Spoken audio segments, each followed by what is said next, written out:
Welcome to TV9. నేను Lumbini బూచుల. Each and every పర్సన్కి ఒక స్పెషల్ టాలెంట్ ఉంటుంది. ఆ టాలెంట్ని వాళ్ళు ఎలా యూటిలైజ్ చేసుకుని ముందుకెళ్తున్నారు అన్నది థింక్ కదా. సో అలా యూటిలైజ్ చేసుకుని ముందుకు వెళ్తున్న ఒక పర్సన్ ఇవాళ మన గెస్ట్ ఆద్య హనుమంతు. ఆల్రెడీ మీరు సోషల్ మీడియాలో చూసే ఉంటారు. సో తన వాయిస్తో చాలా పాపులర్ అయ్యారు. తనతో మాట్లాడదాం, తన జర్నీ గురించి తను అడిగి తెలుసుకుందాం. Hello, how are you? Hi madam. ఎలా ఉన్నారు? ప్రస్తుతానికి బాగానే ఉన్నాను. ఓకే. ఫ్యూచర్లో ఎలా ఉంటానో నాకు తెలియదు. సో అంటే లైక్ నేను చూసాను నార్మల్గా ఇన్స్టాగ్రామ్ ఆర్ యూట్యూబ్లో స్క్రోల్ చేస్తున్నప్పుడు సడన్గా ఒకసారి అలా ఆగి సాయి పల్లవి వాయిసా ఆర్ ఇంకా వేరే ఏదైనా హీరోయిన్ వాయిస్, మల్టిపుల్ వాయిసెస్ విన్నాము. సో ఎవరా అని చెప్పి కనుక్కున్నప్పుడు తెలిసింది. సో ఆద్య హనుమంతు అని చెప్పేసి. సో ఫస్ట్ విన్నప్పుడు డెఫినెట్లీ ఆద్య అంటే కొంచెం అమ్మాయి పేరేమో అని అనుకున్నాము. అయినా మీరు దానికి డిఫరెంట్ ఎక్స్ప్లెనేషన్ ఇస్తారు. సో మాకోసం మళ్ళీ ఒకసారి ఆద్య హనుమంతు అంటే అమ్మాయి పేరుగా జనరల్లీ ఎవరైనా అలానే అనుకుంటారు. So what is that? Adhya means in turn of that Sanskrit first priority అని అర్థం. First priority not comparison of his gender. దానికి సంబంధించి సాంస్క్రిట్లో ఓరల్ నేమ్స్ ఉంటాయి. ధరణి, సిరి, మధు, ఆద్య అలాంటి నేమ్లో ఇదొకటి. ఓకే. సో మనిషికి పర్సనాలిటీకి తగినట్టు పేరు పెట్టడం అంటే ఇదేనేమో అని నా opinion. Okay, but before that personality తెలియదు కదా. తెలీదు, సో కానీ యాప్ట్ అయింది అది. అలాగే అనుకుంటా. ఓకే. పేరుతో పాటు పర్సనాలిటీని ఇంప్రూవ్ చేసుకోవటం అని. Okay, perfect. సో మీరు ఇప్పుడు కూడా డబ్బింగ్ నుండే వస్తున్నారు. డబ్బింగ్ రెగ్యులర్గా చెప్తూ ఉంటారా, లేదంటే ఓన్లీ ఫ్యూ డేస్ పాటు అలా ఓన్లీ ప్రాజెక్ట్ ఉన్నప్పుడే దానికి? ప్రాజెక్ట్ ఉన్నప్పుడే. నేను బెంగళూరు నుంచి హైదరాబాద్కి ట్రావెల్ చేయాలి కదా. ఓకే. సో అలానే ప్రాజెక్ట్స్ ఉన్నప్పుడు మాత్రమే చెప్తాను. ఓకే. సో బెంగళూరు ఏంటి? బెంగళూరు ప్రాపర్ మీది? కాదు కాదు, యాక్చువల్లీ మరి నేటివ్ ప్లేస్ వచ్చేసి మహబూబ్ నగర్ డిస్టిక్. ఓ. అయితే మేము ప్రజెంట్ రాయచూరు, కర్ణాటకలోని రాయచూరు డిస్టిక్ సర్జాపూర్ అనే విలేజ్లో సెటిల్డ్ అయి ఉన్నాం. ఓకే. వచ్చేసి నా ప్రైమరీ స్టడీస్ మొత్తం కర్ణాటకలోనే జరిగాయి. ఇంకా హైయర్ స్టడీస్ వచ్చేసి బెంగళూరులో. I psychiatrist, now doing the PG. Wow, psychiatry. Psychiatrist. So ఏంటి కనెక్షన్?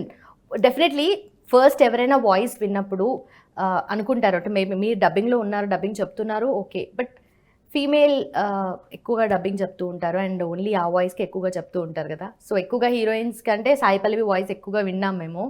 సో మీకు ఫేవరెట్గా ఫస్ట్ నాకు ఇది చాలా ఇష్టము అనే ఏ వాయిస్ని మీరు ఇమిటేట్ చేయడం ఇష్టం మీకు? ఎగ్జాక్ట్లీగా సాయి పల్లవి గారే. అంతేనా? అంతే. అంటే ఫస్ట్ మీ పేరు చెప్పగానే మీ ఫేస్ చూడంగానే అదే గుర్తొస్తుంది అందరికీ. బట్ మీ ఫేవరెట్ కూడా అదేనా? She is my favourite and get for inspiration also. ఇప్పటి వరకు చెప్పని డైలాగ్ ఇక్కడ చెప్పండి, డైలాగ్ మా కోసం, టీవీ9 ఆడియన్స్ కోసం. అంటే చాలా ఉన్నాయి, చాలా ఫేవరెట్. కానీ ఈ టైంలో, రీసెంట్ టైంలో నాకు బాగా నచ్చింది అమరన్ మూవీ. దానికి అడిక్ట్ అయిపోయారు చాలామంది. అలాగే థియేటర్ ఎగ్జిట్లో నిల్చుని ఏడ్చిన వాళ్ళు కూడా చాలామంది ఉన్నారు. సో అందులో ఒక ఇంట్రో సీన్ ఉంటుంది. ఈ కడలిలోని నా భావోద్వేగాలన్నీ అనుకున్నాయి. ఈ కడలిపై పడి కనిపించే ప్రతిబింబమే నా జ్ఞాపకాలు. ఈ కడలికి ఆ నింగికి మధ్యలో ఉన్న దూరమే నాకు తనకి. Yes, I forever in a long distance relationship with my love major Mukund. తను అక్కడ పెద్ద కంపెనీకి కమాండర్ అయినా నాకు మాత్రం చిన్న బేబీనే. వావ్. స్పెషల్లీ అంటే మేబీ ఆ స్లాంగ్, ఆ మాట్లాడే ఆ పాజెస్ అవన్నీ ఉంటాయా, అవి ఇమిటేట్ చేయడం ఈజ్ ఓకే. బట్ మీరు సాయి పల్లవి ఒక బేస్ వాయిస్ ఉంటుంది, అంటే ఒక వాయిస్కి థిన్ లేయర్ ఉంటుంది కదా, ఎగ్జాక్ట్లీ అది వస్తుంది అంటే హౌ కమ్, ఎలా అసలు? అంటే ఒక క్యారెక్టర్లోకి, పర్సనాలిటీలోకి నేను కంప్లీట్లీ పైనప్పుడు నేను అక్కడే ఉండిపోతాను ఒక క్యారెక్టర్లో. సో ఆ క్యారెక్టర్ నేను అనుకుని నేను ఫీల్ అయినప్పుడు పర్ఫెక్ట్ అవుట్పుట్ ఇవ్వగలము అని నా ఒపీనియన్. సో అన్ని క్యారెక్టర్స్కి కనెక్ట్ అవ్వలేము, కొన్ని మాత్రమే అవుతాం. సో అలాంటి వాటిలో తను ఒకరు. Okay, but I could really feel కనిపిస్తుంది. ఆల్సో నేను బాగా క్రై చేసిన సీన్ ఆ మూవీలో, ఒక సీన్లో తను బాగా ఏడుస్తుంది. So I really try that scene. అప్పుడు బాగా చాలా కనెక్ట్ అయ్యి డిప్రెషన్ మూమెంట్కి వెళ్ళేలా అనిపించింది. సో అది కూడా ఒకసారి చెప్తాను. సో షీజన్ విత్ కాల్లో మాట్లాడుతున్నప్పుడు చెప్తుంది, హలో హలో హలో ముకుందే, హలో వినిపిస్తుందా, హలో హలో మాట్లాడు, హలో మాట్లాడు ముకుందే.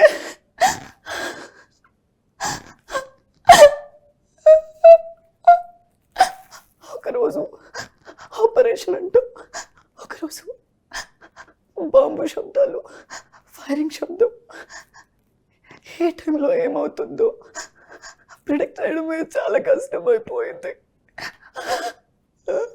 అని ఏడుస్తూ చెప్తుంది. సో దానికి నేను చాలా కనెక్ట్ అయినా. But of course dubbing is also acting కదా. అంటే లిటరలీ డబ్బింగ్ స్టూడియోలో ఏ డిస్టర్బెన్స్ లేకుండా జస్ట్ వాయిస్ని ఫీల్ అవుతూ ఉంటే ఎలా ఉంటుందో సేమ్ అలానే అనిపిస్తుంది. సో అంటే మేము ఆఫ్ స్క్రీన్లో ఉన్నా కూడా యాక్టింగ్ చేయాలి. యాక్టింగ్ చేసి ఆ క్యారెక్టర్ని నేను ఫీల్ అవుతేనే అందరూ ఫీల్ అవ్వగలుగుతారు. సో ఆఫ్ స్క్రీన్లో ఉన్నా కూడా యాక్టింగ్ చేయాలి. అందరికి కనిపించకపోవచ్చు, బట్ అది మాత్రం నిజం. మీరు డబ్బింగ్ అంటే నార్మలీ చాలా క్యారెక్టర్స్కి, చాలా హీరోయిన్, చాలా వాయిసెస్కి చెప్పారని విన్నాము. అంటే లైక్ ఆల్మోస్ట్ 25-26 హీరోయిన్స్, 35. ఓ గ్రేట్. సో నేను అనుకుంటున్నాను డబ్బింగ్ అంటే జనరలీ మీరు డబ్బింగ్ చెప్తారు అంటే ఫైనల్ మనం మూవీ చూసేటప్పుడు ఫైనల్ అవుట్పుట్ వాయిస్ కాదు. సో దానికి పైలట్ వాయిస్ ప్రాజెక్ట్స్ కూడా ఉన్నాయి, అవుట్పుట్ ప్రాజెక్ట్స్ కూడా ఉన్నాయి, చాలా ఉన్నాయి. ఓకే. సో కన్నడలో కూడా చాలా అవుట్పుట్ ప్రాజెక్ట్స్ ఉన్నాయి, తెలుగులో ఉన్నాయి, తమిళ్లో ఉన్నాయి, మలయాళం ఓకే ఆల్సో ఉన్నాయి. సో తెలుగులో మీరు చెప్పిన వాయిస్ లైక్ ఇమీడియట్గా అది మూవీలో కనిపించిన వాయిస్ దేనికి చెప్పారు మీరు? ఆ లవ్ స్టోరీ అనే దానికి అక్కడక్కడ అనిపిస్తూ ఉంటుంది. దిస్ మయామి, ఆల్సో శామ్ గారిది కొన్ని మూవీస్, అవికా గోడ్ది పర్ఫెక్ట్గా ఉంటుంది నా వాయిస్ ఎలాగో, రియా సుమన్ గారిది. ఓకే. నాకు అనిపించి అక్కడ పెట్టేశారు అని కంప్లీట్గా అని, వాళ్ళ నుంచి మంచి రిప్లై కూడా వచ్చింది. అంటే మీ వాయిసే అక్కడ పెట్టారు ఉంది. సో మూవీలో మీ వాయిసే ఉంది. అంటే మధ్యలో ఏంటి వాళ్ళకి కుదరినప్పుడు మీ వాయిస్ ఏమన్నా? లేదు, నా వాయిస్ పర్ఫెక్ట్ గా వచ్చినప్పుడు ఆ క్యారెక్టర్ కి ఓకే అనుకుని ఇదే బాగుంది అవుట్పుట్ అంటే అది పెట్టేస్తారు. ఓకే. అంటే బిట్స్ అండ్ పీసెస్ లాగా మీ వాయిస్ కూడా దాంట్లో ఉందంటారా, కంప్లీట్ త్రూ అవుట్ కాకుండా? కన్నడలో కూడా చాలా ఉన్నాయి, తెలుగు నుంచి కన్నడకి వెళ్ళే మూవీస్ లో చాలా ఉంది. ఓకే. కొన్ని మూవీస్ లో లేదు అలా. సో నాకు మాత్రం తెలుగు నుంచి వచ్చే కన్నడ వాటికి పర్ఫెక్ట్గా నాకే వచ్చేస్తుంది, ఓకే నేను చెప్తేనే బాగుంది అని.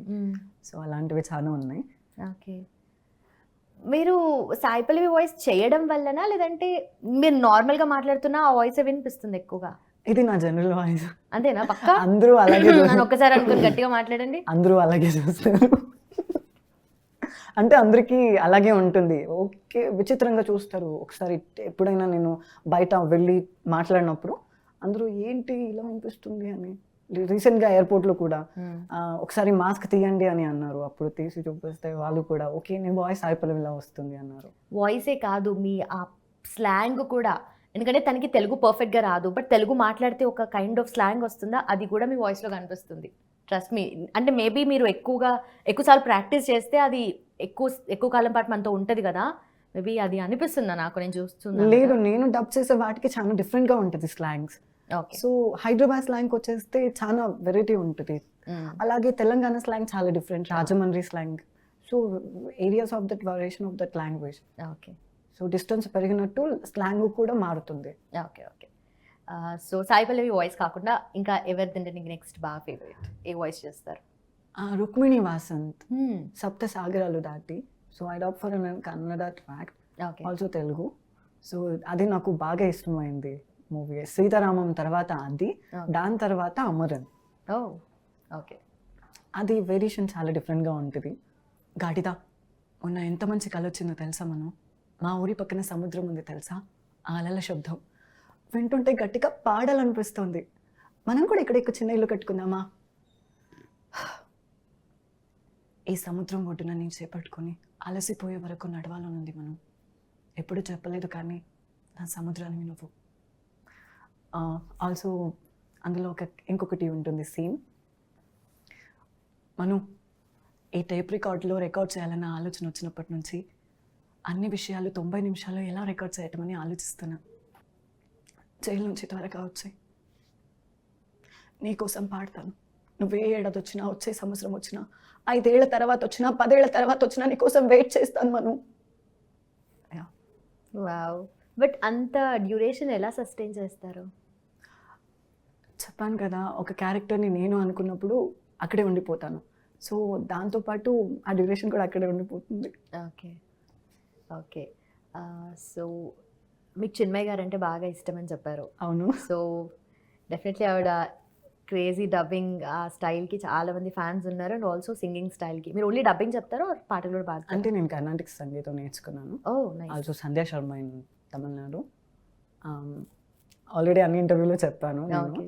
చిన్మయ్ గారు అండ్ రాహుల్ రవీంద్రన్ సార్ అంటే నాకు చాలా ఇష్టం. సో ఆ పర్పస్లో చూసుకుంటే నేను అందల రాక్షసి మూవీని కన్నడలో వాళ్ళ కోసం నేను డబ్ చేశాను. సో రాహుల్ సార్ కూడా చాలా రెస్పాన్స్ ఇస్తారు నాకు. ఓకే. సో మీరు అంటే ఇప్పుడిప్పుడు బయటకు వస్తున్నారు, ఇప్పుడిప్పుడు జనాలు మాట్లాడుకుంటున్నారు మీ గురించి, బట్ బిఫోర్ దట్ మీరు చాలా వర్క్ ఆల్రెడీ చేస్తున్నారు కదా. సో ఆ వర్క్కి రికగ్నిషన్ కన్నా ఇప్పుడు మీకు ఎక్కువ రికగ్నిషన్ వస్తుంది కదా. So what you feel about that? దాంట్లో ఏం ఫీల్ లేదు. నేను ఎప్పుడు బయటికి రావాలనుకోలేదు. ఎవరో థర్డ్ పార్టీ పర్సన్ వచ్చి నా రీల్ని నా వీడియోని తను ఫేస్బుక్లో అప్లోడ్ చేస్తే ఓవర్ నైట్లో అది 15 మిలియన్ వెళ్ళింది. సో అది నాకు చాలా ప్రాబ్లమ్ని క్రియేట్ చేసింది, నర్వస్ ఫీలింగ్ అనిపించింది. నేను ఎక్కడ పబ్లిక్కి వద్దు అనుకున్నానో ఇప్పుడు పబ్లిక్ కావాలనుకుంటుంది కదా. సో నెగిటివ్ వస్తుంది అనుకున్నా, ఎక్కడ నెగిటివ్ రాలేదు. దానికి నేను చాలా హ్యాపీ. నెగిటివ్ ఎందుకు వస్తుంది అనుకున్నారు? అబ్బాయి కదా, జెండర్ డిస్క్రిమినేషన్ ఇక్కడ చాలా జరుగుతుంది. అబ్బాయి అమ్మాయిలా చెప్పడం ఏంటి అని. ఓకే, ఓన్లీ చెప్తారేమో, ఓన్లీ యాక్టింగ్ వరకేనేమో, ఓన్లీ డబ్బింగ్ వరకేనేమో అని అనుకుంటారు, బట్ మీ ఒరిజినాలిటీ సో ఆ వాయిస్ కదా. ఒరిజినల్. ఓకే. ఎందుకంటే చాలా మంది ఆన్లైన్లో చూస్తున్నాం, సోషల్ మీడియాలో చూస్తున్నాము, కానీ ఇది కూడా పోర్ట్రే చేయడము, ఫేక్ చేయడము. సో దాంట్లో మీరు డెఫినెట్లీ అది కాదు అని చెప్పి స్టాండ్ అవుట్ అయ్యారు. ఎవరు ఏమైనా మాట్లాడుకుని నాకు సంబంధం లేదు అని చెప్పి వాళ్ళు, నేను ఒకరి రీల్ చూసేటప్పుడు నేను ఎలా ఫీల్ అవుతాను, నా రీల్ చూసుకునేటప్పుడు కూడా నేను అలాగే ఫీల్ అవుతాను. సో వాళ్ళ కామెంట్లు చదివినప్పుడు okay this correct this wrong అని, నాది చూసినప్పుడు కూడా అదే అనుకుంటాను. సో అంతే ఫీల్ అవుతాను. దానికి నేను నెగిటివ్గా ఏది పట్టించుకోను. పాజిటివ్గా వస్తే okay thank you being with me అని ఒక మెసేజ్ పెడతాను అంతే. ఓకే. సో నెగిటివిటీ వస్తుంది అనుకున్నారు, బట్ పాజిటివిటీ వచ్చిందని మీరే అంటున్నారు. సో ఎలా అనిపిస్తుంది రెస్పాన్స్? చాలా బాగా అనిపిస్తుంది. అంటే అందరూ నన్ను రిసీవ్ చేసుకుంటున్నారు. కొంచెం కష్టం ఉండొచ్చు, అది నాకు కూడా తెలుసు. అయినా వాళ్ళందరూ రిసీవ్ చేసుకుంటున్నారు కదా, I feel really happy. Okay. So మీకు బాగా మీతో ఉండిపోయిన compliment or that positive note ఏదైనా ఉందా? అమ్మ చెప్పింది. సో అది నా దగ్గరే ఉండిపోతుంది ఎప్పటికీ. ఎవరు ఏమనుకున్నా, ఎంత మాట్లాడినా, నువ్వేంటో మాకు తెలుసు, నువ్వు చేసేది చేయి, మేము చెప్పింది చేయి, అంతే చాలు. ఎవరి గురించి పట్టించుకోకు. ఓకే. ఒకరు నీ గురించి పట్టించుకుంటున్నారంటే నీ తప్పుల్ని, మిస్టేక్స్ని, అదల్ని తవ్వి మరి హైలైట్ చేసి చూపిస్తున్నారంటే ఆ పర్సన్కి నువ్వు ఎంత ఇంపార్టెంట్ అయి ఉండాలి, ఆ పర్సన్ నీ మీద ఎంత రీసెర్చ్ చేసి ఉండాలి. అలాంటి వాటిని నెగిటివ్ అనుకోకు, పాజిటివ్గా కాంప్లిమెంట్గా తీసుకుని ఒక అచీవ్ చేయి అని చెప్పింది. అదే అంతే. సో అదొకటే నాకు పర్ఫెక్ట్ ఇన్స్పిరేషన్. సో అది పర్ఫెక్ట్ ఇంప్లిమెంటేషన్ చేశారైతే. అంతే. ఓకే. సో డెఫినెట్లీ ఆన్లైన్ అంటే మీరు డెఫినెట్లీ దీని త్రూ ఎక్కువ పాపులర్ అయ్యారు కాబట్టి నెగిటివిటీ వస్తూ ఉంటుంది. కామెంట్స్ చదువుతూ ఉంటారా? చదువుతాను, చెప్పాను కదా. అంటే కొన్ని చదువుతాను అంతే, నాకు చాలా టైం ఉండదు. సో చూసిన టైంలో డెఫినెట్గా చదువుతాను. కొన్ని హర్ట్ చేస్తుంది, కొన్ని ఫీల్ ఇస్తుంది, కొన్ని బాధ పెడుతుంది, అంతే. అలా అంతకు మించి ఏది ఉండదు అక్కడ. ఓకే. సో ఫస్ట్ మీరు ఇది వద్దనుకున్నారు, బట్ ఇదే మీకు రికగ్నిషన్ తీసుకొచ్చింది, దీనివల్లే మీరు పాపులర్ అయ్యారు. సో నెగిటివా పాజిటివా అనేది కాదు, కానీ రెస్పాన్స్ అయితే బాగుంది, మీరు ఎంజాయ్ చేస్తున్నారు రెస్పాన్స్ని. సో ఫస్ట్ ప్రాజెక్ట్ స్టార్ట్ చేసినప్పుడు ఆర్ ఫస్ట్ మీ వాయిస్ ఎవరో విని ఇలా ట్రై చేద్దామని అనుకున్నప్పుడు what was your first thought? నాకు అప్పుడు డబ్బింగ్ అని తెలియదు ఇది. సో ఒకసారి ట్రై చేద్దామంటే అది ఎంజాయ్మెంట్లా అనిపించింది. అప్పుడు స్టార్టింగ్లో చిన్న చిన్న వాటికి చెప్పించారు కదా, సో అది అంతే ఉంటుంది అనుకున్నా. ఒకేసారి పెద్ద ప్రాజెక్ట్ వచ్చేసరికి ఆ స్టార్టింగ్లో కొంచెం ఇబ్బంది అయింది, తర్వాతకి పర్ఫెక్ట్. ఓకే. సో అంటే ఎవరు మిమ్మల్ని అప్రోచ్ అయింది, ఎవరు ఎక్కడ విన్నారు మీ వాయిస్? అంటే ఇక్కడ హైదరాబాద్. అలానే శ్రీమంతుడిలో ఒక డైలాగ్ ఉంటుంది కదా, ఈ ఊరు నాకు చాలా ఇచ్చింది, ఎంత కొంత తిరిగి ఇచ్చేయాలిగా, లేదంటే లావ్ అయిపోతాను అనేలా ఉంటుంది కదా అలా. ఓకే. సో హైదరాబాద్ చాలా ఇచ్చింది, ఎంతో కొంత తిరిగి ఇచ్చేయాలిగా, లేదంటే ఇంకా లావ్ అయిపోతాను. హైదరాబాద్లోనే కెరియర్ స్టార్ట్ అయింది, అది హైదరాబాద్లోనే ఎండ్ అవుతుంది. ఓకే. సో ఇప్పటి వరకు మీరు చెప్పిన వాయిస్ అన్ని కూడా చాలా ఎమోషనల్ కైండ్ ఆఫ్ వాయిస్ ఎక్కువ చెప్పారు, చాలా స్లో పేస్లో ఎక్కువ ఎమోషన్ ఇన్వాల్వ్ అయింది చెప్పారు. ఏదైనా రూడ్గా ఆర్ మేబీ డిఫరెంట్ కైండ్ ఏదైనా ట్రై చేయాలి అంటే ఏది ట్రై చేస్తారు, ఎవరు వాయిస్ చెప్తారు? అందరివి ఉంటాయి. స్పెసిఫిక్గా చూసుకుంటే రూట్గా అనేసరికి చిన్మయ్య గారిది ఉంది కదా, oh baby I dub for in Rajahmundry slang in the track. ఏట్రా నానిగా దొంగ సచ్చినోడా సిగరెట్లు తాగుతున్నావు ఏట్రా, మీ అమ్మ నాన్నకు తెలుసా అని అలా చెప్పి, ఈడు నీ ఫ్రెండా, కరెక్ట్ టైంకి పెళ్లి చేసుకుని ఉంటే ఈ పాటికి నీ అంత కొడుకుండేవాడు, ఎదవ బారిపోయాడు, ఎదవ సచ్చినోడు. సో ఎనీ లాంగ్వేజెస్ వచ్చు కంప్లీట్గా? Telugu, Kannada, Tamil, little bit of Malayalam. Okay. So ఎన్ని లాంగ్వేజెస్లో చెప్పారు ఓవరాల్గా ఫస్ట్ నుండి? అన్ని లాంగ్వేజ్లో చెప్పాను. కొన్ని మూవీస్, చిన్న మూవీస్కి చెప్పాను. ఓకే. మలయాళం అండ్ తమిళ్లో చాలా చిన్న మూవీస్కి. సో కన్నడ పెద్ద మూవీస్కి తెలుగు నుంచి డబ్ అయ్యేవి అలా. ఇంకా వచ్చేసి Devara movie I dub for in Kannada, తెలుగులో మన శ్వేత గారు చెప్పారు, చాలా బాగా సెట్ అయింది. సో ఆ శ్వేత గారి వాయిస్ని కూడా ఒకసారి ఇమిటేట్ చేయాలి. Definitely darling Shweta's voice is like చాలా బాగుంటుంది, అన్ని యాప్ట్ ఉంటుంది. నాకు తెలుసు వాడు ఎంతున్నప్పటి నుంచి తెలుసు, నన్ను చెల్లెల్ని ఏమన్నా అంటే అస్సలు వదలడని తెలుసు నాయన అని. ఓకే. సో అది బాగా కనెక్ట్ అయింది నేను ఆడిషన్ ఇచ్చినప్పుడు. ఓకే. సో అది యూజ్ చేశారా కన్నడలో? ఎలా? కన్నడలో ఉంది. ఓకే. కన్నడలో మీ వాయిస్ ఉందా? ఉంది. ఫైనల్ మూవీ లుక్లో. ఓకే. అట్లా వచ్చినప్పుడు కొంచెం ఫీల్ ప్రౌడ్ అనిపిస్తుంది. ఓకే నేను చెప్పిన కదా నా వాయిస్ బాగానే సెట్ అవుతుంది కదా అని. ఓకే. సో మీ వాయిస్ ఒక మూవీలో విని అండ్ నెక్స్ట్ ప్రాజెక్ట్స్ అలా ఎలా అప్రోచ్ అవుతూ ఉంటారు? ఒక వాయిస్ విని నెక్స్ట్ వాళ్ళు ఎవరు చెప్పారు అని చెప్పి కనుక్కొని మీ దగ్గరకు వచ్చి అప్రోచ్ అవ్వడం? లేదు, ఆడిషన్ ఇస్తాము, సెట్ అయితే తీసుకుంటారు. ఒకవేళ ఎగ్జాక్ట్గా ఇదే వాయిస్ కావాలి అంటే మనల్ని వచ్చి అప్రోచ్ అవుతారు. సో అలానే ఉంటుంది. ఓకే. సో ఇన్ని వాయిస్లు చెప్పారు కదా, ఇన్ని డబ్బింగ్ చెప్పారు కదా, సో ఫస్ట్ నుండి బాగా ఓకే ఈ వాయిస్ వల్ల చేంజ్ అయిపోయింది, నా నేమ్ చేంజ్ అయింది అన్నది అట్లా ఏమన్నా వచ్చిందా, అనిపించింది? అందరూ మీడియా మొత్తం తిరిగి చూసేలా చేస్తుంది. జనాలందరూ రికగ్నైజేషన్, ఆద్య అనే పేరు తీసిపెట్టి సాయి పల్లవి వాయిస్ కదా అని మాట్లాడుతున్నారు. ఎగ్జాక్ట్లీ. సో అది నాకు టర్న్ లైఫ్. అంతే, ఇంకా ఏది ఎక్స్ట్రా ఏది లేదు, సాయి పల్లవి గారు మాత్రమే. మళ్ళీ అలానే అనిపిస్తుంది. మేబీ నాకు అనిపిస్తుందా మీకు కూడా అనిపిస్తుందా? కొంచెం అంటే మీరు నార్మల్గా మాట్లాడుతున్నా కూడా సాయి పల్లవి ఆ టింట్ ఏదైతే ఉందో, సాయి పల్లవి గారి వాయిస్ కానీ ఆ హైస్ అండ్ లోస్ ఉంటాయి కదా తెలుగు మాట్లాడేటప్పుడు వేరే యాక్ట్రెస్, అలాగే అనిపిస్తుంది. అలా నాకేం అలా అనిపించదు, మేము వింటున్నా కాబట్టి మాకు అనిపిస్తుంది. సో నాకు ఇది రోజు ఇలాగే ఉంటుంది కాబట్టి నాకు నార్మల్గా ఉంటుంది. ఓకే. ఇంకా వేరే వాళ్ళకి ఏమనిపిస్తుందో ఐ డోంట్ నో, వాళ్ళు నాకు చెప్పరు కదా. Okay. So okay, normally usually what kind of a person are you? ఎప్పుడు సాఫ్ట్గా ఉంటారా ఆర్ మేబీ అట్లా ఏం లేదు, ఆపోజిట్ ఉంటారా? లేదు, నేను అరుస్తాను, గొడవ పడతాను, ఒక చిన్న మాటకి కూడా గట్టిగా అరిచేసి. ఓకే. అంటే చూడడానికి నార్మల్గా ఉంటా, ఎన్విరాన్మెంట్కి తగినట్టు కనెక్ట్ అవుతా. ఓకే. సో మీ ఫేవరెట్ హీరోయిన్ సాయి పల్లవి గారు కాకుండా? సమంత. ఓకే. సో సమంత చాలా డిఫరెంట్ మూవీస్లో డిఫరెంట్ క్యారెక్టర్స్ కదా, సో ఏది బాగా ఇష్టం అండ్ ఏది ఇమిటేట్ చేస్తారు? ఆయన తాగుతాడే కానీ ఎప్పుడు తప్పుడు పనులు చేయలేదు. ఎందుకండి అందరితో ఇలా మాటలు అనిపించుకోవటం? మీరు తాగాలనుకుంటే ఇంటికే తెచ్చుకొని తాగండి, కావాలంటే డబ్బులు నేను ఇస్తాను. ఆయన ఇన్నాళ్ళ మార్పుకి మీరానే హోప్ అనిపిస్తుందమ్మా. అందుకే ఏది ఆలోచించకుండా మీరాని దత్తతకు తీసుకున్నాను. ఏదో ఒక రోజు నేను కూడా ఆయనకు అర్థమవుతాను. అంతే అమ్మా. పద్మ, నీకు మీ ఆయనకు అండర్స్టాండింగ్ ఉంటే ఆయనకేటనా అలానే అంటుంటారు, అవేం పట్టించుకోకు. నీకు ఆయనకు పర్ఫెక్ట్ కదా, బయట వాళ్ళ విషయాలు అస్సలు పట్టించుకోకండి. So okay. So nice. So ఇంకా ఏదైనా డిఫరెంట్గా ట్రై చేయాలి అంటే ఎప్పుడన్నా? డిఫరెంట్గా అంటే ఏమి మీరే చెప్పాలి. ఏది డిఫరెంట్ అంటే ఒకటి చెప్పాను, అనసూయ గారు వాయిస్ మేబీ పేస్ కొంచెం డిఫరెంట్ ఉంటుంది కదా, ఆర్ వాయిస్లో పేస్ కూడా డిఫరెంట్ ఉంటుంది. సో ఇంకేదైనా ట్రై చేయాలి అనుకుంటే శామ్ గారిదే ఆ మూవీలో చాలా కైండ్, కొంచెం క్రేజీ క్యారెక్టర్.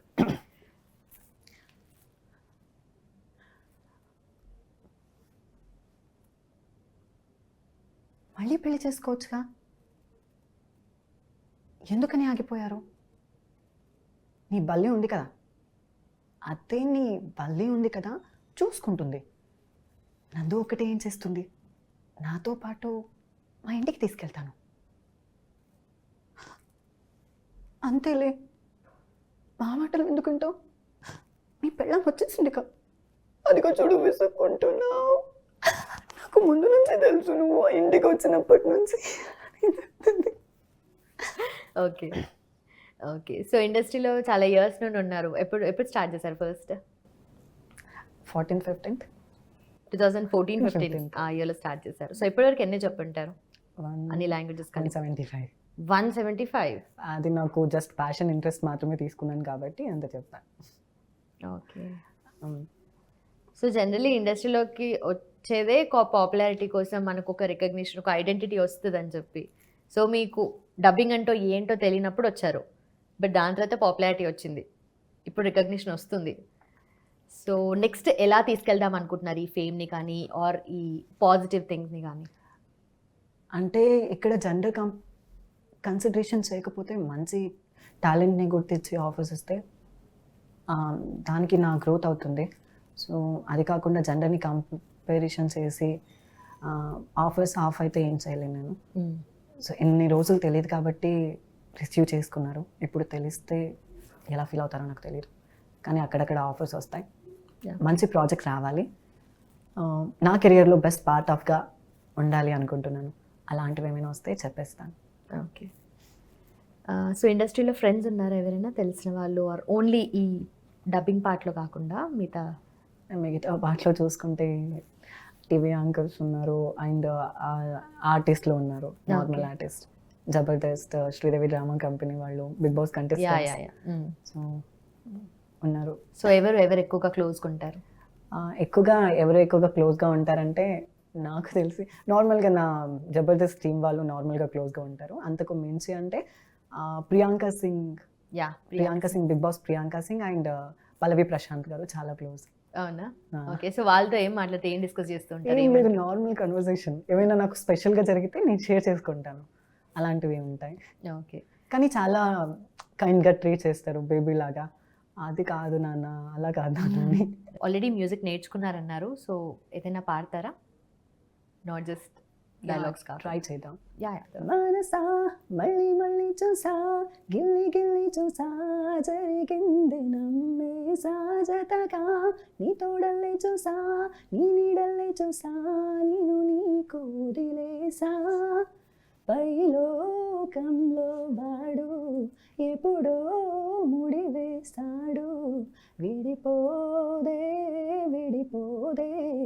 తను వాన వెళ్ళంట, తగువాన చెల్లంట, నాలోని ప్రేమ విరహం మధురం, తను కంటి పాపంట, తన జంట నువ్వంట, విడదీయలేదంట, విరహం మధురం మనసా. మీరు ఫుల్ వాయిస్తోనే పాడుతున్నారా? మేబీ ఓన్లీ ఆ పైన వాయిస్ ఉంటుంది కదా ఒకటి వస్తుంది, దాంతో పాడుతున్నారా? Full complete volume, complete voice అంతేనా? అంతే, పైన వాయిస్ అన్నమాట. వేరే వాళ్ళని ఇమిటేట్ చేస్తుంటే అలా పాడతారా, లేదంటే మీ ఒరిజినల్ గానే అలా వస్తుందా అని? లేదు, ఒరిజినల్ గానే. ఓకే. ఇంకేదైనా high pitch or maybe high volume ఉన్నది ఏదైనా ట్రై చేస్తారా? హై వాల్యూమ్ అంటే నాకు మెలోడీస్ చాలా ఇష్టం. ఓకే. శ్రేయా ఘోషాల్ గారిది పుష్ప నుంచి. విడుముండోడు అని వాళ్ళు వీళ్ళు ఎవరన్నా కానీ పసి పిల్లవాడు నావాడు, ఓ గొప్ప గొప్ప ఇనాములనే ఇచ్చివేసిన బాబు, నన్ను మాత్రం చిన్ని చిన్ని ముద్దులడిగే గరీబు, గొప్ప గొప్ప పనులు ఇట్టే చక్కబెట్టే మగాడు, పాడి చొక్క ఎక్కడుందో వెతకమంటాడు చూడు, బయటికి వెళ్ళి ఎదురెందరినో ఎదురించేటి దొరగారు, నాకే తనకి దొరలకుండా బయటికి వెళ్ళరు శ్రీవారు, చూసేకి అగిరవ మదిరి ఉంటాడే నా సామి, మెత్తాని పతి పువ్వుల మరి సంటోడే నా సామి. సో ఓన్లీ డబ్బింగ్కి ట్రాక్స్ చెప్పడమేనా, లేదంటే మ్యూజిక్కి పాడతాను. లాస్ట్ నేను భీష్మ అనే సినిమాలో ట్రై చేశా, ఆ సినిమాలో ప్లేబ్యాక్ సింగర్గా, బట్ ఆ మూవీ నుంచి లెంత్ ఎక్కువైందని సాంగ్ తీసేశారు. అప్పటి నుంచి నాకు పాడాలనిపించలేదు ఇంకెప్పుడు. సో ఇంకా ఏమైనా ఆఫర్స్ వస్తే ట్రై చేస్తా. Okay, definitely. సో చిన్నప్పటి నుండి ఇదే చూస్తున్నారు, వింటున్నారు, చాలా కామెంట్స్ అండ్ కాంప్లిమెంట్స్ అనుకోండి. బట్ చిన్నప్పుడు ఎలా ఫేస్ చేసేవారు మీరు? చిన్నప్పుడు ఏం ఫేస్ చేయలేదు. సర్టెన్ ఏజ్ వచ్చినప్పుడు అడల్ట్హుడ్లో చాలా ఫేస్ చేశాను. హరాస్ కానీ అంటే ఆల్రెడీ తెలుసు కదా, అది చాలా ఫేస్ చేశాను. ఇప్పటికీ అక్కడక్కడ ఫేస్ చేస్తూ ఉంటాను. ఓకే. బట్ గట్టిగా నేను నా రూడ్నెస్ చూపిస్తూ ఉంటే అక్కడక్కడ కంట్రోల్ చేయగలను. బట్ ఇలా సాఫ్ట్గా మాట్లాడితే అందరూ అడ్వాంటేజ్గా తీసుకుంటారు. True, definitely. సో అంటే ఎలా చెప్తారు వాళ్ళకి? చాలా రూడ్, ఇంకా అర్థం చేసుకోవాలి. కనిపించేంత సున్నితం ఏం కాదు, నిజం చెప్పాలంటే చాలా రూడ్. యా, బట్ డెఫినెట్లీ ఇప్పటికైతే నిజంగా చాలామంది పాజిటివ్గా తీసుకున్నారు. అండ్ మీ ఆఫర్స్ కానీ అలానే ఉన్నాయి, అలాగే కంటిన్యూ చేస్తున్నారు మీ వర్క్ని కదా. సో ఎలా అనిపిస్తుంది? అండ్ ఫైనలీ రెస్పాన్స్ ఎలా ఉందో ఆల్రెడీ చెప్పారు. అండ్ దీన్ని మీరు ఎలా మ్యాక్సిమం వరకు యూటిలైజ్ చేసుకొని ఎలా తీసుకెళ్దాం అనుకుంటున్నారు? అండ్ ఫ్యూచర్ ప్లాన్ అంటే ఏం చెప్తారు? ఫ్యూచర్ ప్లాన్ వచ్చేసి నా జాబ్ అండ్ సైకాట్రిక్, అదే నా ప్యాషన్ కూడా. ప్రొఫెషన్కి వచ్చేసి నా సైకాట్రిక్ కదా, సో నా ప్యాషన్ సైడ్ వచ్చేసి డబ్బింగ్. సో దీన్ని కూడా ప్రొఫెషన్ సైడ్ టర్న్ ఆఫ్ చేయాలంటే అందరూ సపోర్ట్ చేయాలి, నాకు ఆఫర్స్ ఇవ్వాలి. సో టాలెంట్ ఒకటి చూస్తే చాలు, ఇంకా నేను వాళ్ళు ఇచ్చిన వర్క్కి పర్ఫెక్ట్ ఎఫిషియన్స్ ఇస్తాను అనుకుంటున్నాను. బట్ డెఫినెట్లీ ఇప్పటి వరకు మీరు యూటిలైజ్ చేసుకున్న ఛాన్సెస్ కానీ అండ్ నెక్స్ట్ మీకు రాబోయే ఆఫర్స్ గురించి కానీ all the very best. Rocket అంతే. Thank you. ఎలా అనిపిస్తుంది?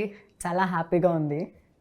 సో ఇక్కడి వరకు వచ్చాను అంటే అందరూ వాళ్ళు చేసిందే, వాళ్ళు సపోర్ట్ లేకపోతే నేను ఇక్కడి వరకు ఎందుకు వస్తాను? సో ఇక్కడికి రావడం చాలా హ్యాపీ అంతే ఇంకా దానికి. And thank you for being with me and being hold మీ, అంతే చెప్పగలను వాళ్ళకి. Thank you so much for joining us and all the very best. Thank you.